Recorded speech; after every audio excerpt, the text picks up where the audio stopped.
మద్యం విధానం మీద క్యాబినెట్ సమావేశం జరుగుతోంది. ఆ సమావేశంలో మద్యం విధానం తీసేసుకుంటే ఎట్లా అంటూ నిన్ననే మహిళా సంఘాలు ఒక బహిరంగ లేఖ రాయడం గురించి నిన్న మనం ప్రస్తావించుకున్నాం. అందులో ప్రభుత్వం ఆధ్వర్యంలోని మద్యం దుకాణాలు ఉండాలి, అలాగే గుడి బడి ఇట్లాంటి చోట్ల ఉండకూడదు, ఒక డ్రై డే ఉండాలి, ఇలాంటి నిర్ణయాలకు సంబంధించి వాళ్ళు ఇలాంటి వాటితో ఉండాలి అంటూ కొన్ని షరతులు కూడా పెట్టారు.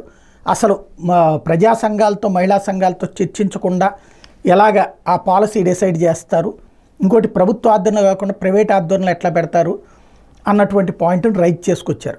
ఈ నేపథ్యంలో ప్రభుత్వం వేగంగా స్పందించింది. తక్షణం తాజాగా ఒక కీలకమైనటువంటి ఆదేశాలు ఇచ్చింది. మామూలుగా ఇవాళే జరగబోతోంది అని ఒక పక్కన ప్రచారం జరిగితే, ఇప్పుడు మద్యం పాలసీ మీదన అభిప్రాయాలు సేకరించాలని ఎక్సైజ్ శాఖ ఆదేశిస్తే ఎక్సైజ్ శాఖ ఇప్పుడే ఒక ప్రకటన చేసింది. రాష్ట్రంలో అమలు చేయనున్న కొత్త మద్యం పాలసీ మీద అభిప్రాయాలు సూచనలు సేకరిస్తున్నట్టు ఎక్సైజ్ శాఖ కమిషనర్ నిశాంత్ కుమార్ ప్రకటించారు.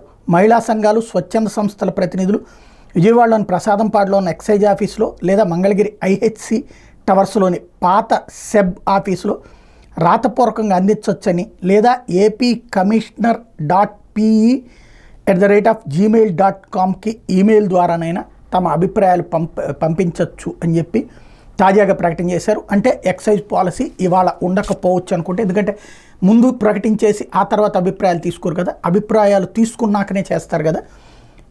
ఇప్పుడు దీని ద్వారా అందరి దగ్గర నుంచి అభిప్రాయాలు తీసుకుంటామని ప్రకటించారు.